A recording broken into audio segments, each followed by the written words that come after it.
జై శ్రీరామ్. మీ అందరికీ శుభం జరగాలని కోరుకుంటూ శ్రీరామనవమి శుభాకాంక్షలతో మరో కొత్త వీడియోతో మీ ముందుకు వచ్చేసిందండి మన ఛానల్. శ్రీరామనవమి అనంగాల్ని మనందరికీ గుర్తుకొచ్చేది ఏంటి ఫ్రెండ్స్? ఊరు వాడ భద్రాచలంలో అంతా కూడా ఎంతో అంగరంగ వైభవంగా జరిగేటటువంటి శ్రీ సీతారాముల కళ్యాణము, ఇంకా స్వామివారికి ప్రీతికరమైనటువంటి నైవేద్యాలు, పానకం, పచ్చి సల్మిడి, వడపప్పు. అవునా కాదా? మీరే చెప్పండి ఫ్రెండ్స్. ఇంకా ఈ ప్రసాదాలను మనము ఇంట్లో స్వామివారికి నివేదిస్తాము, ఆలయాలలో కూడా ఈ ప్రసాదాలని పంచుతారు. శ్రీరాముడికి ఎంతో ఇష్టమైన పానకం, వడపప్పు, చలిమిడి ఎలా తయారు చేసుకోవాలో, ఈజీగా టెంపుల్ స్టైల్లో ఎలా చేసుకోవాలో చూద్దాము ఫ్రెండ్స్. మన పెద్దవాళ్ళు పెట్టిన పండుగలు, అప్పుడు ఆచరించే నియమాలు, ప్రసాదాలు, వాటి వెనుక మనకి ఎన్నో ఆరోగ్య ప్రయోజనాలు ఉన్నాయి. ఈ మండు టెండర్లో మనకి ఋతువులో వచ్చే గొంతు వ్యాధులకు పానకంలో ఉపయోగించే మిరియాలు, యాలకులు ఉపశమనాన్ని ప్రసాదిస్తాయని, ఔషధంలా పనిచేస్తాయని, పప్పు ఎండలో వడగొట్టకుండా, చలిమిడి చలవ కోసం, ప్రతి ఒక్కటి వ్యాధి నిరోధక శక్తి కోసం అని పెద్దలు చెబుతారు. పచ్చి చలిమిడి ఎలా తయారు చేసుకోవాలో చూద్దాము ఫ్రెండ్స్. అయినా కలుపుకోవచ్చు, ఇలాగైతే ఈజీ అవుతుందని మిక్సీ జార్ తీసుకొని 1 కప్పు బియ్యం పిండి, పొడి పిండి వేసుకున్నానండి. అందులో 1/2 కప్పు బెల్లము వేసుకొని 1 స్పూన్ నెయ్యి వేసుకొని బాగా గ్రైండ్ చేసుకున్నాను. తడిపిండితోటి అయితే మనకి వాటర్ ఎక్కువ పట్టదు.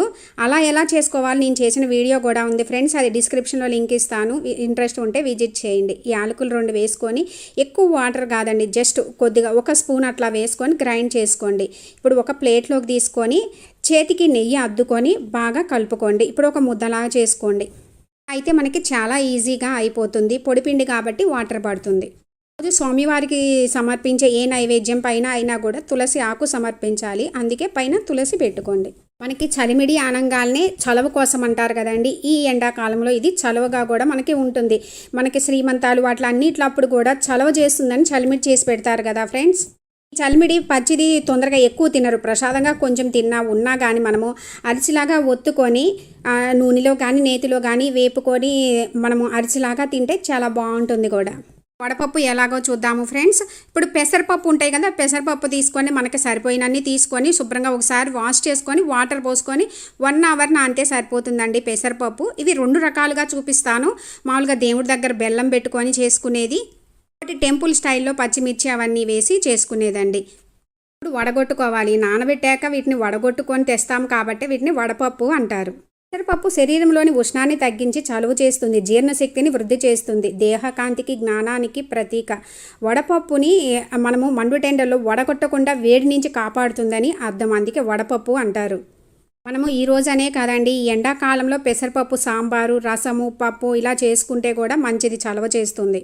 మామూలుగా మనం దేవుడి దగ్గర పెట్టాలి అనుకున్నప్పుడు చిన్న బెల్లం ముక్క పెట్టి తులసి ఆకు పెట్టి పెట్టుకోవాలండి. ఇప్పుడు మిగిలిన దాంట్లో ఏంటంటే కొంచెము ముక్కలు సన్నగా తరిగినవి, కొబ్బరి ముక్కలు మరియు తరిగిన పచ్చిమిర్చి, ఒక చిటికెడు సాల్ట్ వేసి బాగా మిక్స్ చేసుకొని, ఇలా అయితే ఏంటంటే కొంచెం మనము ఉత్త పెసరపప్పు తినలేము కదండి, ఇలా అయితే కొంచెం టేస్ట్గా ఉంటుంది, తింటారు కూడా. మనము ప్రసాదంగా కొబ్బరికాయ కొట్టిన తర్వాత కొబ్బరి ముక్కల్ని తర్వాత కూడా కలుపుకొని ప్రసాదంగా తినొచ్చు. ఇప్పుడు ఎంతో ఇష్టమైన పానకం ఎలా తయారు చేసుకోవాలో చూద్దాము ఫ్రెండ్స్. ఇప్పుడు 1 కప్పు బెల్లం తీసుకున్నాను. 1 కప్పు బెల్లంకి 3 కప్పులు వాటర్ పోసి నానుతుంటాయి, పక్కన పెట్టాను. ఇప్పుడు చిన్న రోల్ తీసుకొని 1 స్పూన్ మిరియాలు, 3 ఇలాచీ తీసుకున్నాను. వాటిని మెత్తగా దంచుకొని మీరు మిక్సీలో అయినా వేసుకోవచ్చు. అయితే ఇది అప్పటికప్పుడు దంచుకుంటే ఆ ఫ్లేవర్ వల్ల మనకి ఇంకా బాగుంటుంది, ముందు దంచి పెట్టుకున్న దానికన్నా కూడా. ఇప్పుడు బెల్లం బాగా కరిగే వరకు బాగా కొంచెం ఈ విధంగా పిసికి ఇప్పుడు వడగట్టుకోండి. ఏమన్నా నలకలు అలాంటివి ఉంటే పోతాయి. ఇంట్లో వాడే ఇలాచి జీర్ణక్రియ మెరుగుపడి వివిధ రకాల సూక్ష్మక్రిములతో పోరాడుతుంది. మిరియాలు జీర్ణ వ్యవస్థను మెరుగుపరుస్తుంది, గ్యాస్ ప్రాబ్లం నుంచి కాపాడి రోగ నిరోధక వ్యవస్థను మెరుగుపరుస్తుంది, జలుబు నుంచి మంచి ఉపశమనం లభిస్తుంది. మనకి జలుబు చేసినప్పుడు పాలల్లో పసుపు, మిరియాలు, బెల్లం వేసుకొని తాగితే జలుబు నుంచి కూడా మంచి రిలీఫ్ ఉంటుంది. బెల్లము జీర్ణక్రియను మెరుగుపరుస్తుంది, గ్యాస్ వంటివి శ్వాసకోశ సంబంధ సమస్యల నుంచి మనల్ని విడుదల చేస్తుంది, రక్తాన్ని శుద్ధి చేసి వ్యాధి నిరోధక శక్తిని పెంచుతుంది.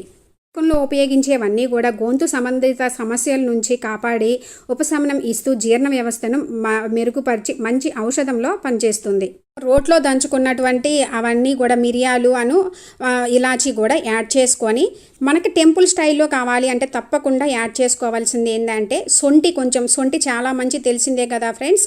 ఎక్కువ వద్దు, 1 చిటికెడు వేసుకోండి. ఇష్టమైతే కొంచెం 1/2 స్పూన్ వేసుకున్నా మంచిదే.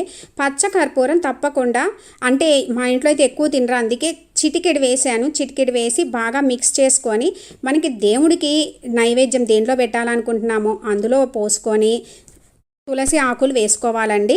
తులసి ఆకులు కూడా మంచి ఔషధంలా పనిచేస్తుంది. మనకి ఒంటికి చాలా మంచిది కూడా తులసి ఆకులు. మిరియాలు, ఇలాచి ఇలా తగులుతాయి అనుకుంటే మొత్తం ఒకసారి వడగొట్టుకొని కూడా పెట్టుకోవచ్చు.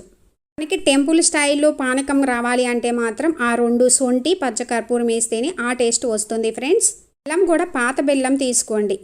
మంచిది, హెల్త్కి కూడా మంచిది. మనకి అసలు బెల్లం మనకి రక్తాన్ని శుద్ధి చేస్తుంది కూడా. చూసారు కదా ఫ్రెండ్స్, శ్రీరామనవమి పర్వదినం రోజు ఎంతో ఈజీగా టేస్టీగా టెంపుల్ స్టైల్లో చేసుకునే పానకం, వడపప్పు, చలిమిడి ఈజీగా టెంపుల్ స్టైల్లో ఎలా తయారు చేసుకోవాలో చూశారు కదా ఫ్రెండ్స్.